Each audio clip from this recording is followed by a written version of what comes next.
Transformation in పీజీలో ఇవాళ day 1. ఈరోజు పొద్దున్నే లెగిసి, అలా నా బెడ్డంతా నీట్‌గా సర్దేసుకొని, బ్రేక్‌ఫాస్ట్ ఎగ్స్ అయితే పెట్టేసా. ఇంకా నా విండో వ్యూ చూస్తూ అలా కూర్చున్నా. ఈరోజు మనం లంచ్‌లోకి చికెన్ అయితే వండుకోబోతాం. చికెన్ మ్యారినేట్‌లో పెట్టి, ఈరోజు మనకి పీజీలో ఉప్మా పెట్టారు. ఉప్మా అండ్ ఎగ్స్‌తో బ్రేక్‌ఫాస్ట్ కంప్లీట్ చేసి, చికెన్ వండుకొని ఆఫీస్‌కైతే బయలుదేరిపోయాను. సో, నేనైతే 9-6 చేయాలి అండ్ 5 డే వర్కింగ్ చేయాలి. సో, లంచ్‌లో అన్నం, పప్పు, చికెన్‌తో లంచ్ కంప్లీట్ చేసి, ఆఫీస్ అంతా అయిపోయిన తర్వాత గ్రాసరీ షాపింగ్ అయితే వచ్చాననమాట. సో, నాకు కావాల్సిన గ్రాసరీస్ అన్నీ నేను మండే షాపింగ్ చేసుకుంటా. ఇంక మనకు జిమ్‌కి కావాల్సినయన్నీ షాపింగ్ చేసుకొని పీజీకైతే రిటర్న్ అయిపోయాం.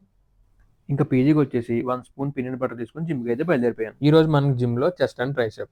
సో, నా ట్రాన్స్‌ఫర్మేషన్ జర్నీలో ఈరోజు నేను 2 మజిల్ గ్రూప్ అయితే టార్గెట్ చేస్తున్నా. Upper chest, middle chest and lower చెస్ట్‌తో చెస్ట్ వర్కౌట్ కంప్లీట్ చేసుకున్నా. అలాగే ట్రైసెప్‌కి 2 వేరియేషన్స్ చేసి ట్రైసెప్ వర్కౌట్ కూడా కంప్లీట్ చేశా. ఈరోజు మనకి యాబ్స్ కూడా ఉంది. ఇంకా upper abs, lower abs and side obliques complete చేసి ఫుల్ బాడీ స్ట్రెచింగ్ అయితే చేసుకొని వర్కౌట్ అయితే కంప్లీట్ చేశా. సో, వర్కౌట్ అయిపోయిన తర్వాత 1 స్కూప్ వే ప్రోటీన్ తీసుకొని పీజీకైతే వచ్చేసాననమాట.